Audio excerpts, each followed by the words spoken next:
ناظرین السلام علیکم. ناظرین ڈاکٹر دانش پروگرام سوالیے کے ساتھ حاضر ہے.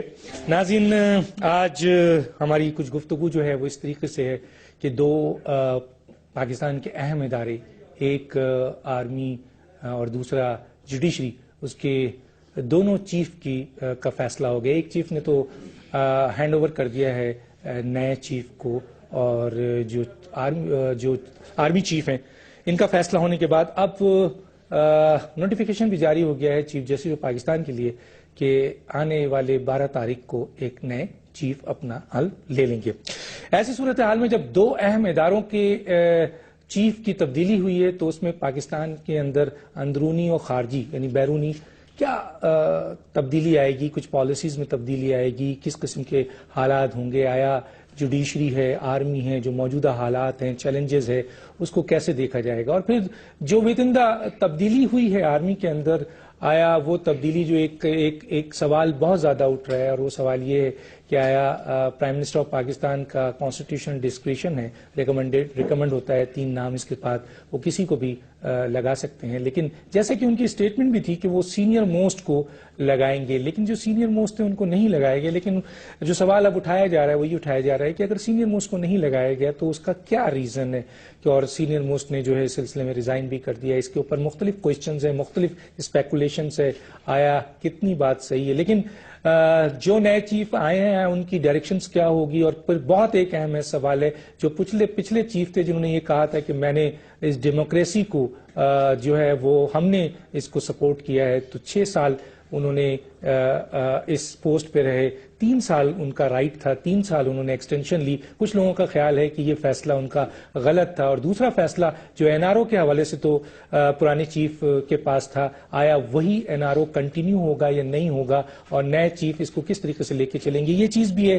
اور اس کے ساتھ ساتھ یہ ہے کہ جوڈیشری کا ایک بہت بڑا سلسلہ چلا ہے چودھری افتخار کے نام کے حوالے سے. آپ سب کچھ جانتے ہیں، میں ڈیٹیل میں نہیں جانا چاہتا کہ آیا آنے والے جو نئے چیف ہیں کیا سپریم کورٹ اسی طرح کا ریئیکٹ کرے گی، سو موٹو نوٹس لے گی، ان کا ایکشن وہی ہوگا، یا اس کے اندر تبدیلی آئے گی، اور کس قسم کی تبدیلی آئے گی. اور بہت اہم کیسز جو آلریڈی پڑے ہوئے ہیں، جو موجودہ چیف کے زمانے میں ختم ہو جانے چاہیے تھے وہ نہیں ہوئے، آیا جو بہت اہم کیسز ہے یہ آنے والے چیف کے لیے ایک چیلنجز ہوگا، اور کس طریقے سے یہ سلسلہ چلے گا، اس پہ بات کریں گے. اور اس کے ساتھ ساتھ ڈرون اٹیک کا ایک بہت اہم مسئلہ ہے.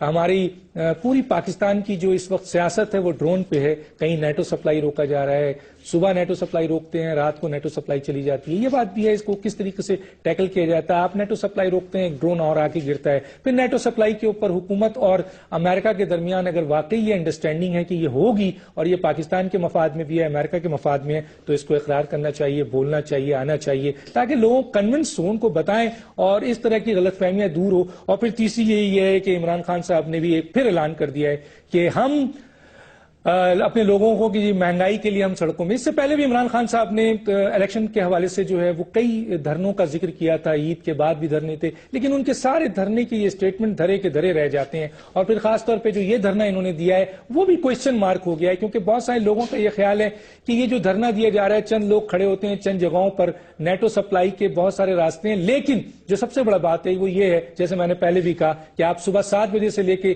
شام 7 بجے تک تکتے رہتے ہیں، محنت کرتے رہتے ہیں، پوری طاقت کے ساتھ کھڑے رہتے ہیں. اور بہت کچھ اس میں ہوا ہے، اس میں بعد میں بات کروں گا. لیکن جب آپ چلے جاتے ہیں، رات کا اندھیرا ہوتا ہے، سڑکیں ویران ہوتی ہیں، کوئی نہیں ہوتا ہے، اور پتہ نہیں کتنے سپلائی جو ہے وہ رات کو ہو جاتی ہے، اس کا کیا ہوگا. اب کیا یہ بھی ایک کانسپیریسی تھیوری ہے یا نہیں ہے، اس پہ بات کریں گے. ہمارے ساتھ جو گیسٹ ہیں آئیے ان کا تعارف کراتے ہیں. میرے ساتھ ایک کنول دلشاد صاحب، former secretary election commission of Pakistan. اب تو یہ ماشاءاللہ سیاستدان بھی ہو گئے، یعنی سیاسی بڑی زبردست گفتگو ان کی ہوتی ہے، اور بڑی زبردست اسپیکولیشن بھی، اور بڑی راز کی باتیں بھی ان کے پاس ہوتی ہیں. آپ کا بہت شکریہ سر، آپ نے جوائن کیا. میرے ساتھ ہیں جناب ایئر مارشل شاہد لطیف صاحب، ایک بڑے زبردست اینالسٹ ہیں. میں ان کو ڈیفینس اینالسٹ نہیں کہتا ہوں، بلکہ ان کو اینالسٹ کہتا ہوں، کیونکہ ہر قسم کے اینالسٹ یہ کرتے ہیں. آپ کا شکریہ سر، آپ نے جوائن کیا. اور جناب آج کے ہمارے روح رواں جناب ڈاکٹر طارق فضل چودھری صاحب، MNA ہیں PMLN کے. میں تو ان کی بڑی تعریف کرتا ہوں کیونکہ سچ بولتے ہیں. آج دیکھتے ہیں کتنا سچ بولتے ہیں. آپ کا شکریہ سر، آپ نے جوائن کیا. سب سے پہلے کنور دلشاد صاحب، آرمی چیف کی تبدیلی ہو گئی. سوال یہ اٹھ رہا ہے کہ آپ نے اسٹیٹمنٹ دیا کہ آرمی چیف سینئر موسٹ آئیں گے. بڑی اسٹیٹمنٹ ہے, میرے پاس اس کی ساری فوٹیجز ہیں, آپ بھی جانتے ہیں. نہیں آئے, آپ نے جونیئر موسٹ فیصلہ کیا, ایک وہی فیصلہ جو پہلے بھی آپ کر چکے ہیں, غلطی ہوئی تھی. آیا یہ صحیح فیصلہ ہوگا یا غلط ہوگا؟ اور پھر ایک جو سوال اٹھ رہا ہے وہ یہ ہے کہ سینئر موسٹ کو آپ نے کیوں نہیں لگایا, کیا ریزن ہے؟ وہ ریزن سامنے نہیں آ رہے ہیں, آنے چاہیے سر, کیا کہتے ہیں؟ جناب ڈاکٹر صاحب, گزارش یہ ہے کہ جس وقت انتخابی کمپین چل رہی تھی اس وقت نواز شریف صاحب نے جب دعویٰ کیا تھا کہ ایک سینئر موسٹ کو ہم لگائیں گے پاکستان کا chief of the army staff, تو ان کو نہیں کہنا چاہیے تھا ایز اے سیاستدان. حالات کے مطابق گراؤنڈ ریئلٹی دیکھنی چاہیے تھی, خاموشی اختیار کرتے. لیکن اس کے برعکس جس کو نامزد کیا گیا پریزیڈنٹ ممنون حسین کو, تو انہوں نے یہ بیان جاری کیا تھا کہ نہیں, اس سینیرٹی بھی دیکھی جائے گی اور دیگر معاملات بھی دیکھے جائیں گے, تو اس کے بعد ہم فیصلہ کریں گے. بہرحال ممنون حسین صاحب کی بات اسٹیٹمنٹ بہت درست تھی, لیکن as a prime minister Pakistan باتیں بن گئے تو انہوں کو یہ اسٹیٹمنٹ نہیں دینا چاہتے. باقی رہ گیا جنرل ہارون کے بارے میں, ظاہر ہے ہم تمام دوستوں کو جانتے ہیں, بہت اپ رائٹ قسم کے جو جنرل لیفٹیننٹ جنرل تھے, اور انہیں سوات میں انہوں نے بڑا کامیاب آپریشن کیا تھا, بڑا دلیری سے اور بہادری سے. ہمیں جو لوگ ملتے ہیں, ہمارے کافی عزیز ہیں جو نارتھ وزیرستان میں اس وقت ڈیوٹی دے رہے ہیں, وہ کہتے ہیں کہ ہم ان کو سیلوٹ کرتے ہیں. وہ ہیلی کاپٹر میں سے آتے تھے, کمانڈو کی حیثیت سے وہیں چھلانگ لگاتے تھے, جمپ لگاتے تھے, ہمارے سامنے موجود ہوتے تھے اور ہمیں حوصلہ بڑھتا تھا. پھر ہم تمنا کرتے تھے کہ اگر ہمیں شہادت ہو گئی تو ہمیں ہماری بڑا اعزاز کی بات ہو. یعنی وہ اتنا بڑا اپ رائٹ جنرل ہارون تھے. ظاہر ہے ان کی خدمات ہے پاکستان کے انتہائی وفاداروں میں سے بھی ہیں. لیکن ان کے ساتھ ایک بڑا واقعہ جو ہوا 12 اکتوبر کا, کہ 12 اکتوبر 19 کو تو انہوں نے ایک general Mahmood corps commander Pindi تھے, اور اس کے بعد وہ میجر جنرل شاہد عزیز وہ ڈائریکٹر جنرل ملٹری آپریشن تھے. اب اگر وہ کسی کو اپنے آرڈر جاری کرتے ہیں کہ آپ ہمارے حکامات پہ عمل درآمد کروائیں, اور وہ چلے گئے پرائم منسٹر ہاؤس میں تو کسی ڈیوٹی دینے کے لیے, تو وہ اس کو نہیں سامنے رکھنا چاہیے تھا. ان میں چند اور باتیں بھی تھی کہ انہوں نے چند ان کے عزیز وقاروں کو بھی تحویل میں لیا تھا. وہ ایک ڈیوٹی تھی, فرائض تھے, کوئی بھی کہہ سکتا تھا. تو اس کو انہوں نے اگر یہ نقطہ اگر کل کو اگر جنرل ہارون پبلک میں آ کے یہ باتیں بتانے شروع کریں کہ جناب مجھے اس لیے chief of the army staff نہیں بنایا کہ میں نے 12 اکتوبر کو میں نہیں, تو یہاں پھر میلافائڈ ہو جاتا ہے پرائم منسٹر کا فیصلہ. میرے دوست بیٹھے ہیں طارق فضل صاحب, ان سے معذرت کے ساتھ, یہاں میلافائڈ ثابت ہو جائے گا کہ ہم میلافائڈ ہو. پرائم منسٹر کو میلافائڈ نہیں کرنا چاہیے. بدنیتی کی سزا بہت سخت ہے ہمارے آئین کے اندر, کہ اگر جہاں ثابت ہو جائے میلافائڈ تو اس کی سزا بہت سخت ہے, ڈسکوالیفیکیشن بھی ہو سکتی ہے, تمام فیصلے بھی نلڑ ہو سکتے ہیں. تو یہاں جنرل ہارون کی خدمات کا اعتراف جو تھا وہ ظاہر ہے کہ ٹھیک ہے. باقی تو 19-20 کے فرق ہے.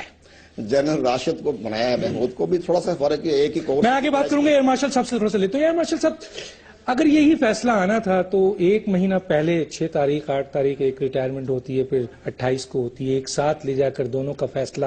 لوگوں کا خیال ہے کہ شاید جنرل ہارون کو جوائنٹ چیف آف اسٹاف کی آفر دی گئی, ایک لوگوں کا خیال ہے, اور انہوں نے کہا کہ سینئر موسٹ آرمی چیف ہوتا ہے, اور جنرل کیانی بھی سینئر موسٹ تھے, اور وزیر اعظم نے بھی کہا تھا.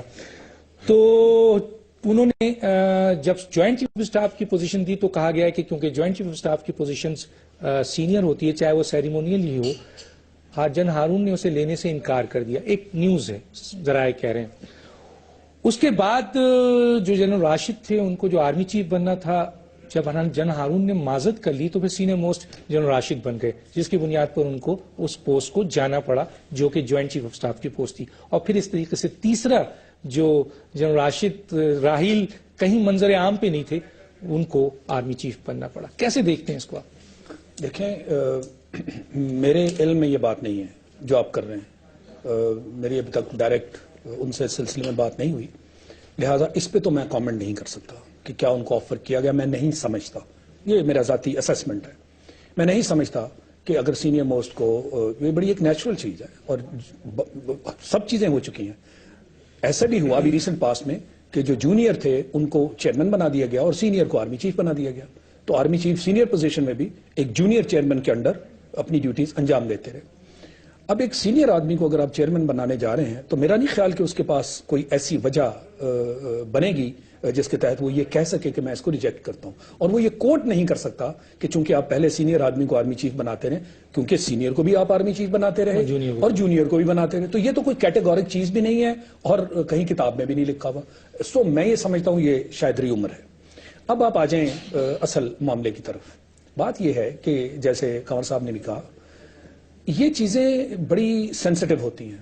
ایک پرائم منسٹر کا اتنی دیر پہلے یہ کہہ دینا پری الیکشن کیمپین میں کہ جی سینیورٹی پہ معاملات ہوں گے، یعنی آپ دنیا کو یہ ظاہر کر رہے ہیں کہ ہم بڑے انصاف پسند لوگ ہیں اور بڑا جو ہے معاملہ جو ہے وہ عدل کے ساتھ ہوگا. تو کیا آپ اپنی کیمپین میں جان ڈال رہے ہیں کہ بنیاد، کیونکہ ان دنوں یہ تھی آپ سے جو پچھلی حکومت تھی انہوں نے تو کوئی بھی کام صحیح نہ کیا، جتنی بھی اپائنٹمنٹس ان کے دور میں ہوئی ان کا نہ سر سمجھ آیا نہ پاؤں سمجھ آیا. تو شاید آپ یہ ہوا پیدا کرنا چاہ رہے ہیں کہ جناب ہم تو بڑے انصاف پسند لوگ ہیں اور اب یکدم اپائنٹمنٹس آنے والی ہیں، آپ دیکھیں گے کہ ہم عدل اور انصاف کی بنیاد پر، سینیورٹی کی بنیاد پر کریں گے. یہ بات سمجھ آتی ہے، اور اگر آپ نے ایسا نہیں کرنا تھا تو پھر کہنے کی ضرورت نہیں تھی. تو ایک تو آپ نے یہ کہہ کے میرا خیال ہے آپ اپنی خود پوزیشن خراب کر لی. اب آپ آ جائیے ایکچوئل معاملے کی طرف. بات یہ ہے کہ 2 اپائنٹمنٹس تھیں، ایک چیئرمین کی اور ایک آرمی چیف کی. اب ایک شخص جو سینئر موسٹ پوزیشن میں بیٹھا ہے اور آپ خود کہتے ہیں کہ سینئر جو 5 یا نام 3 یا 5 دیے جاتے ہیں وہ سب تقریباً 19-20 ہیں. تو ایک بات تو طے ہے کہ جب آپ 3 اسٹار اپوائنٹمنٹ آپ کی پروموشن ہوتی ہے تو لازمی چیز ہے پچھلا سب کچھ کلیئر ہے تو آپ 3 اسٹار بنتے ہیں. اب 3 اسٹار بننے کے بعد جو تھوڑا سا پیریڈ ہوتا ہے جب تک آپ یہ کمپٹیشن میں ٹاپ اپوائنٹمنٹ کے لیے نہیں آتے تو کوئی ایسی چیز ہونی چاہیے نا کہ جس کی وجہ سے یکدم آپ کو سیٹ بیک ہو گیا. تو اس میں تو آپ کو نظر آتا ہے کہ یہ جنرل ہارون تھے، انہوں نے سوات کا آپریشن لیڈ کیا تھا. سینٹر آف گریوٹی انہوں نے خود پروپوز کیا تھا، جو کہ موسٹ ڈیفیکلٹ پارٹ ہے کہ سینٹر آف گریوٹی کو ہٹ کریں، ادروائز وہ جو آپریشن ہے وہ بہت لمبا ہو جائے گا. اور خود انہوں نے لیڈ کیا تھا، leading from the front, riskiest operation. اور پھر وہ اتنا خطرناک آپریشن تھا، بہت سارے دہشت گرد مارے بھی، اپنی بھی کیجویلٹیز ہوئی. یہ عام نالج کی بات ہے. میں کہنا صرف یہ چاہ رہا ہوں، پہلے بات تو یہ ہے کہ اس سے میری بات سے ہرگز یہ تاثر نہیں جانا چاہیے کہ کوئی اپوزیشن ہے to the new appointment holders, very well respected people. اور آرمی کے اور سروسز کے انٹرسٹ میں ہے کہ جب اپوائنٹمنٹس ہو جاتی ہیں تو ان کی ریسپیکٹ بھی ہونی چاہیے اور وہ کمپیٹنٹ تھے، ان کو اپوائنٹمنٹس دی گئیں. بات یہ ہو رہی ہے، ہم اب سسٹم کی بات کر رہے ہیں کہ کیا سسٹم جو ماضی میں بھی ایسی چیزیں ہوتی رہیں اور سوالیہ نشان اٹھتے رہے تو کیا سسٹم کو ایسے ہی چلنا چاہیے؟ میں سمجھتا ہوں نہیں. اور یہ بھی ضروری نہیں ہے کہ وزیر اعظم آپ کو ایکسپلین کریں کہ جی یہ وجہ no need to reason. نہیں، there is no need to reason. وہ بات یہی آ جاتی ہے نا کہ پھر سوال کیا اٹھتے ہیں. ابھی جیسے انہوں نے سوال اٹھائے کہ کیا آپ اپنا کوئی ذاتی معاملہ اس کے اندر دیکھ رہے ہیں، جو کہ بات غلط ہے. آپ نے میرٹ کی بات کرنی ہے، سینیورٹی کی بات کرنی ہے، قوم کے مفاد کی بات کرنی ہے، سروس کے مفاد کی بات کرنی ہے. ڈاکٹر صاحب تو ذاتیات کا تو بیچ میں نہیں آتا نہیں ہے. ہے. تو یہ شک و شبہات رہتے ہیں. کیوں اٹھے کہ جی ایک کمانڈو، تو کیا آئندہ پھر لوگ کمانڈو ونگ میں جانا بند کر دیں گے کہ کمانڈو تو ڈینجرس لوگ؟ جی ڈاکٹر صاحب کیا کہتے ہیں؟ چیف نہیں بنایا. میں اس کے اوپر کوئی کوشچن کیا کروں؟ 2 کوشچن. میرا خیال آپ کے سوال کی ضرورت نہیں ہے. بہت ساری چیزیں ہیں جو وضاحت طلب ہیں اور بہت سیدھی سیدھی ہیں. آپ نے جو اپنے انٹرو میں کہا اور جو ہمارے بہت سینئر اور قابل احترام جو ہمارے اینالسٹ ہیں جو انہوں نے بات کی، سب سے پہلے میں تھوڑی سی وضاحت کر دوں. جو جناب نے یہ فرمایا کہ آرمی چیف کا معاملہ جس انداز سے ہوا اور اس کے بعد چیف جسٹس صاحب کی اپوائنٹمنٹ اور جو نئے چیف جسٹس آ رہے ہیں ان کی جس طریقے سے نوٹیفکیشن ہوا، دیکھیں 2 بالکل الگ الگ موضوعات ہیں اور دونوں میں پرائم منسٹر کا جو پریروگیٹو ہے وہ بالکل مختلف ہے. جو پرائم منسٹر کا استحقاق ہے، چیف پہ نہیں جا، چیف جسٹس پہ نہیں جاتا. نہیں آپ ذرا اس پہ آ جائیں. میں وضاحت کر رہا ہوں، صرف میں طریقہ کار بتا رہا ہوں. اب بڑی تفصیل سے دونوں صاحبان نے بات کی ہے، میں دونوں کا کمپیریزن کر رر ہوں. آرمی چیف کی اپوائنٹمنٹ میں پرائم منسٹر کو یہ استحقاق حاصل ہے، اس کا اختیار ہے کہ اس کے پاس جو 3 یا 5 نام بھیجے جاتے ہیں ان میں سے ایک کا وہ اختیار ہے اسے کہ وہ اس کو منتخب کرے. ان کا یہ اختیار یہ بھی ہے کہ ان تینوں کو چھوڑ کے وہ کسی کو بھی کر سکتے، کسی کو بھی کر سکتے ہیں. بالکل ایگریڈ. چیف جسٹس کی اپوائنٹمنٹ میں پرائم منسٹر کا کوئی اختیار نہیں ہے. سینئر موسٹ جج نے خود بخود ہونا ہے. آپ پہلے اور جلدی اور بات میں آپ کو یہ بتا سکتا ہوں، مجھے صرف 2 منٹ. میرے ناظرین ذرا کنفیوز ہو جائیں گے، میں بات کیا کرنا چاہ رہا ہوں، آپ سنیں گے تو ذات ہو جائے گی. یہ چیف جسٹس 9 مہینے کے لیے، اس سے اگلے 3 مہینے کے لیے، اس سے اگلے 26 دن کے لیے، اس سے اگلے جو ہے وہ 3 سال کے لیے، یہ پوری ساری قوم کو پتا ہے. اس میں پرائم منسٹر کا کوئی اختیار نہیں ہے. تو یہ 2 الگ موضوعات ہیں. پہلی بات یہ ہے، اس لیے میں نے کہا وضاحت ضروری ہے، دونوں کو آپس میں مکس نہ کیا جائے. جہاں تک تعلق ہے جی آرمی چیف کی اپوائنٹمنٹ کا، میں یہ گزارش کروں گا کہ اس میں قطعی طور پہ پرائم منسٹر کی کوئی میل آف آئی ڈی بالکل بھی نہیں ہے. اگر انہوں نے جنرل مشرف کو جو ساری جو بھی 12 اکتوبر کی بات ہو رہی ہے، جو سب اس کے محرک تھے اور بینیفیشری تھے، چودھری اور نثار سب سے زیادہ ہمارے تو اسی لیے اگر ہم نے اپنے ذاتی معاملات کی حد تک اگر ہم نے ان کو معاف کر دیا تو یہ تو میرے خیال اس وقت میجر ہوں گے. میجر ہارون کی بات ہو رہی ہے. اچھا یہ اس وقت شاید میجر ہوں گے. انہوں نے تو اپنی کمانڈ کا ظاہر ہے وہ تو انہوں نے اوبے کرنا تھا. یہ بات بالکل بھی نہیں ہے. اور میں یہ بات بھی عرض کر دوں جو مارشل صاحب نے کہا، دیکھیں جب نام پرائم منسٹر کے پاس جاتے ہیں، اس وقت جو فوج ہے اس کے جتنے افسران ہیں سب قابل احترام ہے، اور میں سمجھتا ہوں جو ان کی قربانیاں ہیں، جو فوج کا کردار ہے وہ ابو بورڈ ہے.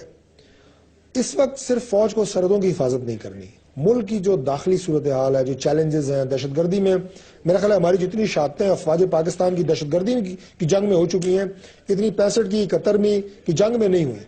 کارگل میں شاید اتنی شہادتیں نہیں ہوئی ہوں گی. اگر ریکارڈ آپ اٹھا کے دیکھیں تو یہ سب سے بڑی جنگ یہ لڑ رہے ہیں. اگر پرائم منسٹر یہ سمجھتے ہیں کہ یہ جو آرمی چیف، یہ جنرل جو ہیں یہ بہتر انداز سے ان چیلنجز کا مقابلہ کر سکتے ہیں، تو میرا یہ خیال ہے کہ انہیں اس وضاحت کی ضرورت نہیں ہے. پروگریٹو ہے ان کا، اس میں اس کو اس انداز سے بالکل نہیں لینا چاہیے. مجھے بریک اور بڑی سینسٹیو پوزیشن ہے آرمی چیف کی، میں بریک اسے متنازع بھی نہیں بنانا چاہیے. میں بریک پہ میں تھوڑی سی بات کروں گا آدھا منٹ. میں آپ کو دوبارہ ہی آپ کو دیتا ہوں.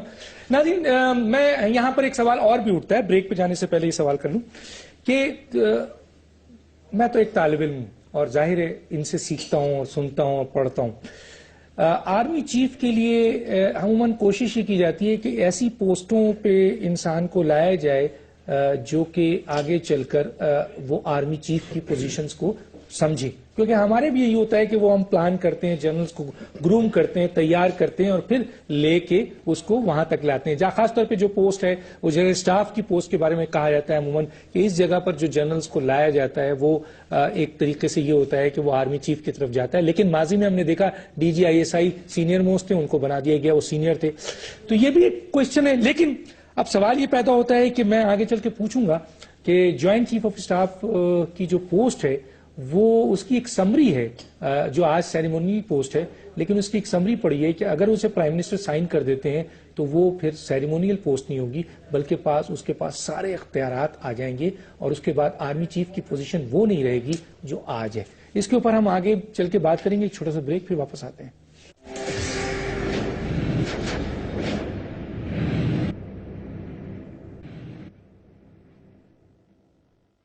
ویلکم بیک ناظرین. میں اگر آپ کہتے ہیں تو آپ سے اسٹارٹ کروں یا میں کنور صاحب کی طرف آ جاؤں؟ میں صرف ایک لاسٹ کمنٹ کرنا چاہ رہا تھا کیونکہ آپ نے صرف ڈیلے کا بتائیں مجھے، صرف ڈیلے کا. نہیں، ڈیلے تو کوئی بھی نہیں ہے. میں نہیں سمجھتا کہ ایک سیکنڈ کے لیے بھی دونوں پوسٹوں کو بالکل آخری میں لے جا کر آپ نے اناؤنس کیا، اس پر لوگوں نے سوال کیا. بات یہ ہے کہ کوئی اگر بیچ میں ہو نا کوئی ویکیوم رہا ہو کہ آرمی چیف ریٹائر ہو گئے اور دوسرے کا انتخاب نہیں ہوا تو پھر آپ سوال اٹھا سکتے ہیں. ان کی ریٹائرمنٹ سے پہلے اگر یہ میرا خیال اعلان ہو گیا، لیکن میں صرف ایک آخری کمنٹ کرنا چاہ رہا ہوں، then you can proceed، کہ جب آپ کے ساتھ 3-4 یا جیسے میں نے کہا کہ پرائم منسٹر کا پروگریٹو ہوتا ہے، ان کے سامنے 3-4 نام چاہتے ہیں، کسی ایک کا انتخاب دوسروں کے اوپر عدم اعتماد نہیں ہوتا. اس کو اس انداز سے نہیں لینا چاہیے کہ ایک کا انتخاب ہو گیا ہے، دوسرے خدا نہ خواستہ نااہل ہیں، کمزور ہیں یا کسی وجہ سے نہیں. لیکن ڈاکٹر صاحب میں آپ سے اگر یہ پوچھوں کہ جناب کے ماشاء اللہ اگر 3 بچے ہیں، کون آپ کو زیادہ اچھا لگتا ہے؟ مشکل ہو جائے گا جواب دینا. ریزن دوں گا تو اگر یہ بچہ میرے ساتھ زیادہ رہتا ہے، اچھا لگتا ہے، وہ بچہ دور رہتا ہے، لیکن سب اچھے لگتے ہیں. مشکل ہوتا ہے تو ایک کا انتخاب دوسروں کا اعتماد نہیں ہوتا. یہ بات آپ نے کر دی.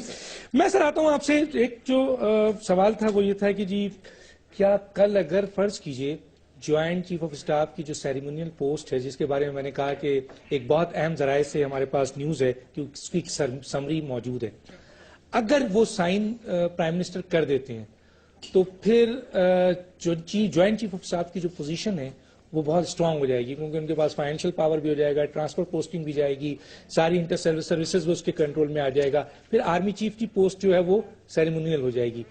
تو اگر ایسا ہوا تو ایک جو جنرل کانسیپٹ تھا کہ جی موجودہ حکومت جو ہے وہ جنرل راشد صاحب کو لانا چاہتی تھی، اور جیسے میں نے کہا کہ ایک ذرائع نے کہا کہ سینئر موسٹ کے جانے کے بعد وہ ایک دم اس پوسٹ کی طرف آگئے، تو پھر کیا ہوگا؟ ڈاکٹر صاحب پہلے اہم بات یہ کہتا ہوں، جیسے بتایا نا ڈاکٹر طارق صاحب نے کہ ٹھیک ہے اپائنٹمنٹ ہو گئی، اچھی بات ہے، دونوں جو ہے اچھی شخصیات ہیں، لیکن اب مجھے حیران کہ پہلے میں آپ کا سوال ایک منٹ پہلے اس کا جواب دے دیتا ہوں. اب یہ جنرل ہارون اسلم کے خلاف جو ہے ایک خاص مخصوص لابی ہے، مخصوص اخبارات میں یہ کردار کشی کر رہے ہیں کہ جو وہ لابنگ کر رہے تھے، وہ سفارشیں کروا رہے تھے. تو یہ چیز نہیں ہونی چاہیے. وہ ایسی شخصیت نہیں ہے کہ وہ سفارشیں کروائے. میں جانتا ہوں ہمارے وہ فیملی ممبر ہیں، تقریباً 15 سال سے ہمارے تعلقات ہیں. ایک بات چلے ختم بات ہوگی. اب آئیے آپ چیف آف کی جو آپ بتا رہے سمری بھیجیے. یہ سمری یہ ایک نئی نہیں ہے. یہ مجھے جنرل احسان الحق جب تھے اس کے، ان کے زمانے میں بھی یہ موو ہوئی تھی. ان کی بھی یہ خواہش تو نہیں تھی، لیکن ان کے زمانے میں بھی ہوتا. ان کے پاس جو امریکن یا برٹش جو جرنیل آتے تھے تو وہ کہتے تھے آپ کے پاس اختیار ہی کوئی نہیں ہے، آپ تو بس سلوٹ لیں 23 مارچ کو یا 14 اگست کو، اس کے بعد تو کام ہی کوئی نہیں ہے. تو وہاں بھی ان کو زمانے میں بھی یہ جنرل پرویز مشرف کے زمانے میں بھی یہ کوششیں جاری ہوئی تھی. سمری بھی گئی تھی لیکن بعد میں وہ طے نہیں ہوئی. تو غالباً یہ اسی سمری کا حصہ ہو سکتا ہے جو جنرل احسان چھوڑ جو آلریڈی پہلے سے تھی. جی ہاں، یہ ہو سکتا ہے. اگر سائن ہو جائے سر ہو جاتے ہیں تو ظاہر ہے کہ اس میں پھر ہم امریکن جو ہے سسٹم کے تحت ہمیں چلنا پڑے گا، کیونکہ امریکہ کا پوری پاور جو ہے وہ جوائنٹ چیف آف کمیٹی کے چیئرمین کے پاس ہوتی ہے. لیکن اگر وہ ہو گیا تو ہماری فوج کے اندر ایسا نہ ہو کہ chief of the army staff اس کو بھی محسوس نہ کریں کہ میرے اختیارات کم ہو گئے ہیں یا میرے فوج کے اندر اختیارات تو کم ہوں گے. ہاں، تو وہ اگر وہ سمری سائن ہوتی ہے تو پھر آرمی reaction- چیف کی پوزیشن تو پھر سر امپورٹنٹ نہیں رہتی ہے. امپورٹنٹ تو پھر جوائنٹ چیف. تو ایسا نہ ہو جیسے کئی لوگوں کا بل آیا اور ہمارے کور کمانڈروں نے اس پر ڈس ایگری کیا تو بعد میں گورنمنٹ نے واپس لینا پڑا. تو ممکن ہے کہ ایسی صورت نہ پیدا ہو جائے کہ ہمارے کور کمانڈر جو ہے اس پر اعتراض کر بیٹھے. یہ بھی ایک ممکنات میں سے ہے. تو گورنمنٹ کو دیکھنا پڑے گا. ایک اور بہت صحت مند سوال کرتا ہوں چلوں، کیونکہ وہ بھی اس ایشو کا حصہ ہے کہ چیف جسٹس کا فیصلہ ایک تو انہوں نے بہت جلدی کر دیا، اور پھر جب ان کو بلایا گیا یہ سوال لوگ اٹھا رہے ہیں. تو اب جو ہم بنائے گئے ہیں دو، ایک لا منسٹر اور ایک ڈیفنس منسٹر، لوگوں کا خیال ہے کہ پرائم منسٹر نے یہ defence minister law minister for supreme court بنایا ہے. یہ جو ایک کہا جاتا ہے کہ ڈیفنس منسٹر ہیں یا یہ لا منسٹر فار گورنمنٹ ہے، یہ ایسا نہیں نہیں. وہ تو درست ہے کہ ٹھیک ہے، خواجہ اسد کو اس لیے بنانا پڑا ہے کہ وہ سپریم کورٹ میں پیش ہو کے اپنا گورنمنٹ کا موقف پیش کریں. ظاہر ہے وہ تو ٹھیک ہو گیا. پرویز رشید صاحب کو بنا دیا لا منسٹر، انہوں نے تو لا ہی نہیں کیا. وہ تو میرے ساتھ یونیورسٹی میں پڑھتے تھے. یہ سوال بہت امپورٹنٹ ہے، پوچھیں گے ہم ڈاکٹر. ظاہر ہے کوئی بات چلو کر لی. ایک اور بڑی اہم بات بتاتا ہوں جو آپ بتاتے ہیں چیف جسٹس پاکستان کے بارے میں. یہ ایک پرانی روایت رہی ہے. جسٹس ناظم صدیقی صاحب جو تھے چیف جسٹس پاکستان، تو انہوں نے ایک سپریم کورٹ میں 3 رکنی 5 رکنی ایک بینچ بنایا جس میں انہوں نے یہ کہا کہ بھی چیف جسٹس آف پاکستان کے 2 سال جو ہے ایکسٹینڈ کیا جائے.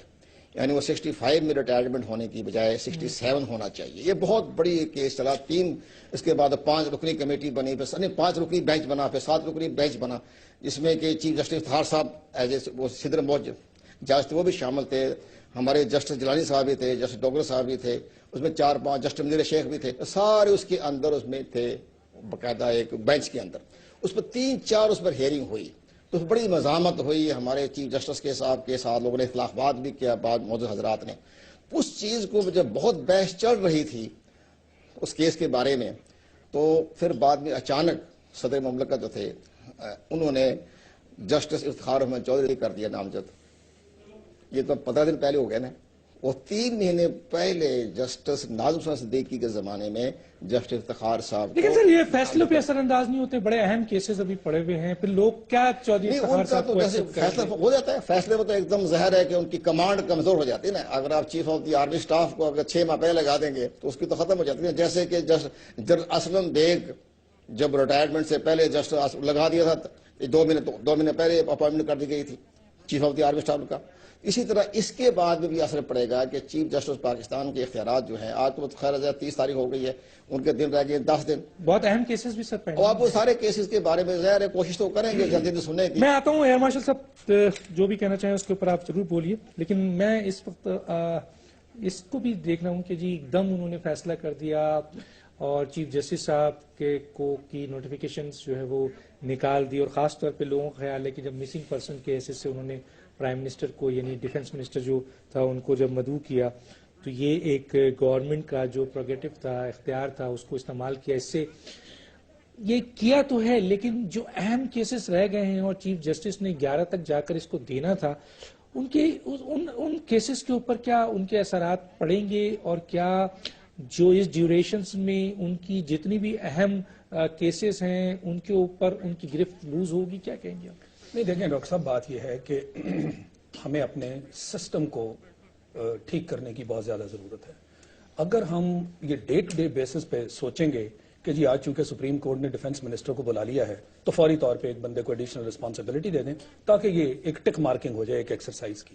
کیا یہ پرپس ہے اس ملک میں اپوائنٹمنٹس کے بارے میں؟ کیا یہ کانسیپٹ ہے؟ بات یہ ہے کہ اس ملک میں ذرا معاملات دیکھیے آپ، defence related, foreign policy related گمبھیر معاملات ہیں، اور سارے کے سارے سوالات اس وقت جو آپ کی ڈائریکشن صحیح نہیں ہو رہی انہی دو جگہوں کے ہیں. آپ کی فارن پالیسی میں بڑے ایشوز ہیں. انڈیا کو دیکھیے آپ کے ساتھ کیا معاملات چل رہے ہیں. وہ کہہ رہے ہیں جی کہ اب ہم ایل او سی پہ دیوار بنانے جا رہے ہیں جو کہ برلن وال سے بڑی ہوگی. ہم کہہ رہے ہیں ویزا ریلیکسیشن کر دیجیے. ایل او سی کے اوپر پچھلے 10 مہینے سے انہوں نے ایک واویلا بچایا ہوا ہے. ہم کہہ رہے ہیں جی کہ ٹریڈ کنسیشن کر دیجیے. اور کہتے ہیں کہ دہشت گردی یہاں سے نکل رہی ہے. وہ تو یہ تو ایک قصہ ہے، ایک لمبا قصہ ہے نا. میں اسی اور آپ کہہ رہے ہیں کہ تجارت راہداری، مطلب آپ ان کی ڈاکومنٹس پڑھیے، اتنے خوفناک معاملات ہیں. ہم میں سے کسی بھی لیول پہ فارن پالیسی جو بنانے والے ہیں انہوں نے دنیا کو کیا باور کرایا؟ ہو کلڈ کرکرے، ذرا وہ کتاب پڑھ لیجئے، اور اس میں کیا انکشافات ہیں اجمل صاحب کے بارے میں، اور پھر اس میں کیا انکشافات ہیں جو دہشت گردی وہاں پہ کرائی گئی. اس میں کیا ایڈمیشن ہیں، کیا کنفیشنز ہیں. ہمیں اس ملک میں کسی کو پتا ہے کہ یہ اس طرح کی ایک کتاب، اور کس نے لکھی؟ آئی جی پی نے لکھی. ٹھیک ہے، پرائم منسٹر کو یہ بات کون بتایا؟ ایسرم مشرف. پرائم منسٹر کو کون بتایا؟ سو کیا ایک تو اس کی بات کریں، وی کے سنگھ ان کا ایکس آرمی چیف، اس نے کنفیس کیا کہ جناب یہ جو میں نے ٹی ایس ڈیز کے نام سے ٹیکنیکل سروسز ڈویژنز بنائی، ایکچولی وہ خفیہ یونٹس تھے. ان خفیہ یونٹس کے ذریعے مجھے ٹاسک کیا گیا تھا کہ دہشت گردی پھیلانا ہے پاکستان میں بھی، اور جو ہندوستان میں دہشت گردی ہے پاکستان کا نام بدنام کرنے کے لیے وہ بھی انہی یونٹس نے کر لی. لیٹسٹ یہ ہے کہ کنڑ اور نورستان میں یہی یونٹس آپریٹ کر رہے ہیں. بلوچستان سے آپ کے لوگوں کو اٹھایا جاتا ہے اور وہاں ان کو ٹریننگ دی جاتی ہے اور واپس بلوچستان لایا جاتا ہے. یہ کوئی چھوٹا آفینس ہے؟ پھر ان کے آپ دیکھیے وہ ستیش ورما جس نے ایپیکس کورٹ میں لے جا کے ایفیڈیوٹ سبمٹ کر دیا اور کہا کہ سمجھوتا ایکسپریس اور یہ جو آپ کا پارلیمنٹ کا اٹیک ہے، بامبے کا اٹیک ہے، یہ تو کیا ہی نہیں. اور وہ انٹیلیجنس کے لوگ ہیں، صحیح سر، کمزوری بڑے ذمہ دار ہیں. کمزوری کا میرا مسئلہ یہ ہے، کمزوری یہ آ گئی نا جی، کہ اگر آپ کی فارن پالیسی ٹیم ایکٹیو ہو اور یہ ان کو پک کرے، یہ کریڈیبل چیزیں ہیں، یہ کوئی ہیر سے نہیں. سر ایک ایڈوائزر تو خارجہ ہے، نہیں ایڈوائزر اس کو سر انٹیریئر منسٹر کے بیانات کو ریکویسٹ یہ کرنا چاہ رہا ہوں. پرائم منسٹر جو ہے وہ دونوں کے پوائنٹ آف ویو کو آئیدر کون صحیح کہہ رہا ہے کون نہیں کر رہا ہے وہ نہیں کر رہے ہیں. سو ڈاکٹر صاحب میں آپ سے ریکویسٹ یہ کرنا چاہ رہا ہوں، جو آپ نے بات کی، I'm sorry میں اس کا شاید ڈائریکٹ جواب نہیں دے رہا، مگر میری بات میں اس کا جواب ہے کہ آپ ڈے ٹو ڈے بیسس پہ اتنی بڑی بڑی چیزوں کو ڈیل کر رہے ہیں کہ ڈیفنس منسٹر تو نہیں ہے مگر سپریم کورٹ کے لیے چند دن کے لیے ایک ڈیفنس منسٹر کو ٹک مارک کر دیا جائے. فارن منسٹر نہیں ہے. انڈیا آپ کے اوپر ایک الہار اس نے کی ہوئی ہے فارن جو ہے ایریا میں، فارن پالیسی کے ایریا میں. اور آپ کے پاس اتنا ٹائم نہیں ہے. آپ کے پاس آبویسلی پرائم منسٹر کے پاس ٹائم نہیں ہے کہ وہ نہ صرف ان چیزوں کو بلیم بھی نہیں کرتا، نہ پارلیمنٹ میں ان کو بلیم بھی نہیں کرتا، کیونکہ فارن پالیسی ایک ڈیڈیکیٹڈ معاملہ ہے اور پاکستان کے پرابلمز ہیں. لیکن سر اپوائنٹ کرنے کی اتھارٹی تو پرائم منسٹر کی ہے نا سر. نہیں، انہی کے جورسڈکشن. تو پھر اس کے جوابات قوم کو چاہیے، لیکن کیوں نہیں کر رہے آپ؟ اس کی وجہ چاہیے نا کہ معاملات گمبھیر ہیں. ان ایریاز کو آپ یہ بہت اہم ہے انہوں نے جو پوائنٹ آف ویو مسئلے کا تجزیہ بہت زبردست ہے جی، بڑی ان کی ریسرچ ہے. لیکن میں سمجھتا ہوں کہ میں ان کی اور ناظرین کی معلومات میں کوئی بہت زیادہ اضافہ نہیں کروں گا. یہ جو معاملات انڈیا کے ساتھ ہیں، ہمارے بارڈر کلیشز ہیں، ہمارا کشمیر کا ایشو ہے اور بہت ساری اور چیزیں، جس طرح کے اکراس بارڈر جو ہے وہ انڈیا یہاں پہ آ کے ٹیررزم کر رہا ہے، بہت ساری چیزیں. بلوچستان میں اس کے جو ہے وہ شواہد ملے ہیں، وایا افغانستان جو ہو رہا ہے وہ سارا. لیکن میں یہ عرض کروں گا کہ اس میں ہمارے انٹیلیجنس ادارے، افواج پاکستان، میں سمجھتا ہوں کہ وہ بڑے احسن طریقے سے اس کو ٹیکل کر رہے ہیں.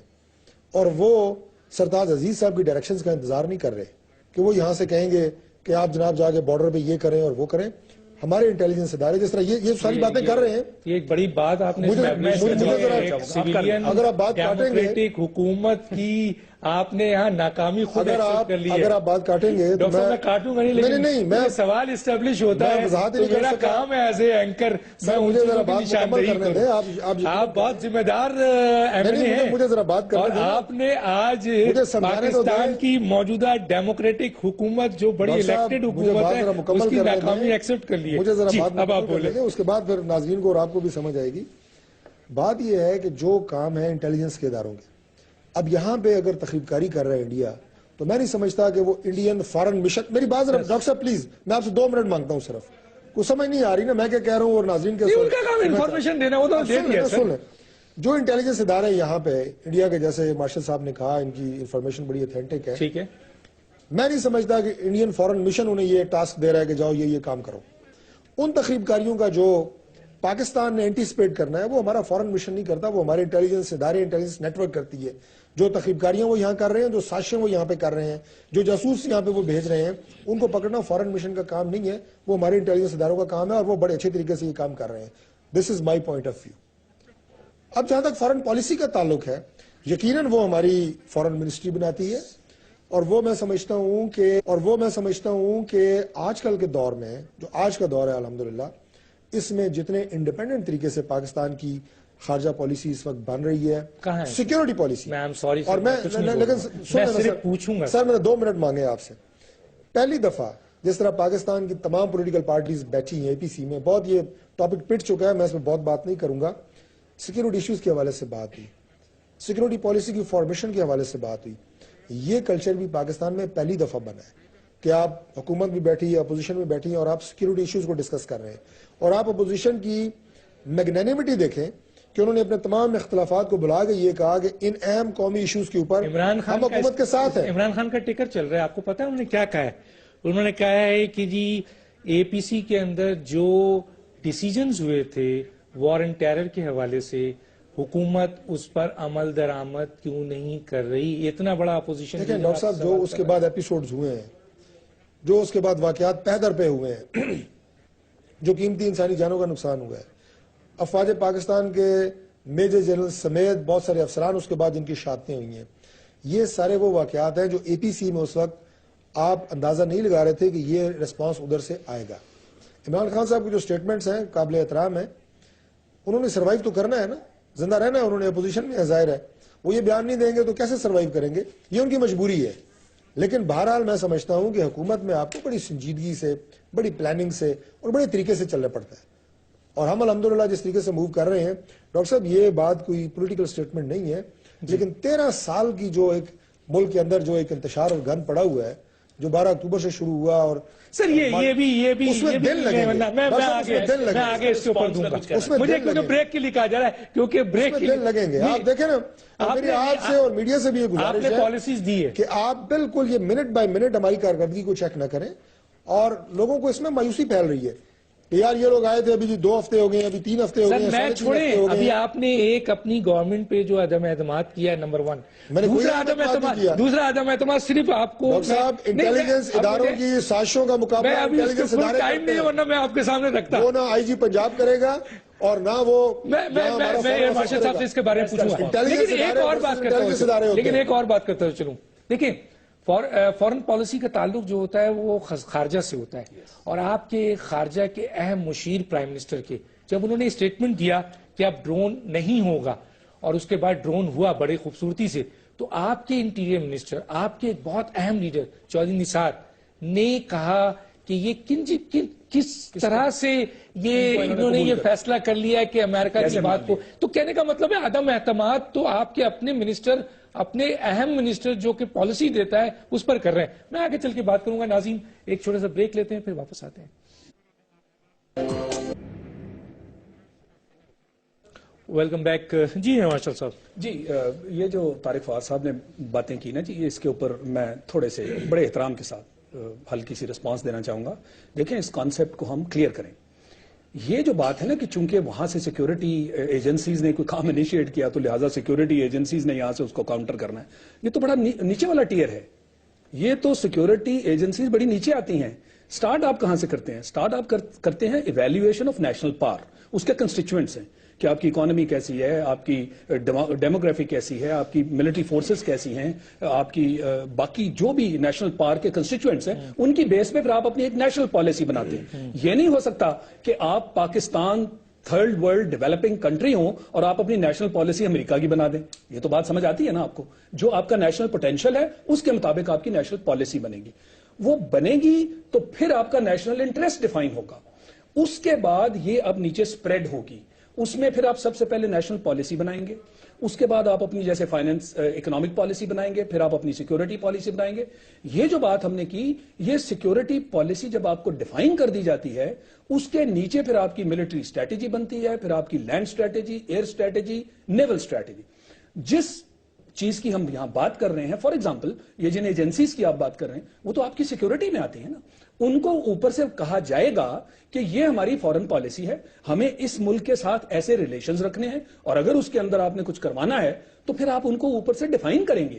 یہ سیکیورٹی ایجنسیز آپ کی انڈیپینڈنٹ نہیں ہوا کرتی, یہ they are very much under the foreign policy and the national. And definitely جب تک پالیسی نہیں بنے گی تو کیسے وہ کام کریں گے؟ جیسے ابھی ہم کیا کہتے ہیں, وہ یہ نہیں ہے کہ یہ انڈرسٹوڈ ہے کہ انہوں نے یہ کام کرنا ہے. نہیں, وہ خود تو کر ہی نہیں سکتے. اچھا فار ایگزامپل آپ اس کو دیکھ لیں, میں ریلیٹ کر دیتا ہوں ایک پریکٹیکل ایکسپیرینس کے ساتھ.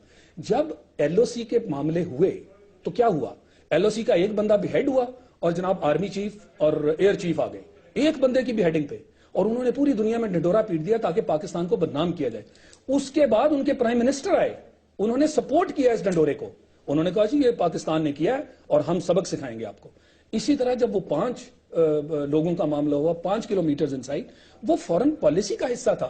ایگزیکیوٹ تو سیکورٹی بالکل صحیح ہے. ایکچولی مسئلہ یہ ہے کہ سرتاج عزیز کو جو ہے نا نہ چودھری نثار سیریس لے رہے ہیں, نہ ڈاکٹر طارق فضل چودھری سیریس لے رہے ہیں. آپ کی طرف بہت شارٹ کمنٹ. اس کے بعد پھر چلیں آپ بول دیں, پھر میں ان کے ساتھ. مارشل صاحب نے بڑی تفصیل سے جو بات کی ہے, بنیادی طور پہ انہوں نے یہی ہوتا ہے نیشنل سیکورٹی پالیسی کے پورے خد و خال سامنے رکھے ہیں, وچ ور انفیکٹ آج کے آپ کے پروگرام. سرتاج عزیز پر کسی کا اعتماد نہیں, لیکن کیا مسئلہ ہے سر؟ میرا پوائنٹ ابھی بھی وہی ہے کہ جو در اندازی اکراس بارڈر سیکورٹی انٹیلیجنس ادارے کسی بھی دشمن ملک کے کرتے ہیں, ان کو کاؤنٹر ہمارے انٹیلیجنس اداروں آپ نے پالیسی دی ہوئی ہے, بالکل دی ہوئی ہے. اب اگر آپ نے پالیسی دی ہوئی ہے, انہوں نے پکڑ کر بتایا کہ جی یہ آ رہے ہیں, میں سمجھتا وہی ہوں والی بات, انہوں نے پکڑ کر بتایا کہ یہ دراندازی ہو رہی ہے. آپ کیا کہہ رہے ہیں کہ یہ دراندازی ہونے دو, اور وہ دیواریں برلند بنا رہے ہیں, اور آپ کہہ رہے ہو کہ بات کر رہے ہیں آپ, یہ پاکستان کی اس طرح کی دیوار کے اوپر لکھی ہوئی ہے کہ کیا ہم نے کرنا ہے, یہ اس میں کوئی ڈاؤٹ نہیں. میں بالکل وقت ختم ہو جاتا ہے, کچھ آپ کہنا چاہے تاکہ بات. میں یہ کہوں گا آپ سے, گزارش کروں گا آپ کی. سرتاج عزیز پہ کوئی اعتماد نہیں, ڈاکٹر طارق فضل چودھری کر رہے ہیں, ان کی عمر کا تقاضا بھی ہے زیادہ, کافی اوور ایج ہے. میں یہ چاہ رہا ہوں کہ چیف جسٹس آف پاکستان کی ریٹائرمنٹ کے بارے میں, جیسے ہمارے دوست ڈاکٹر طارق فضل نے بھی بتایا کہ ایک ریٹائر ہو رہے ہیں,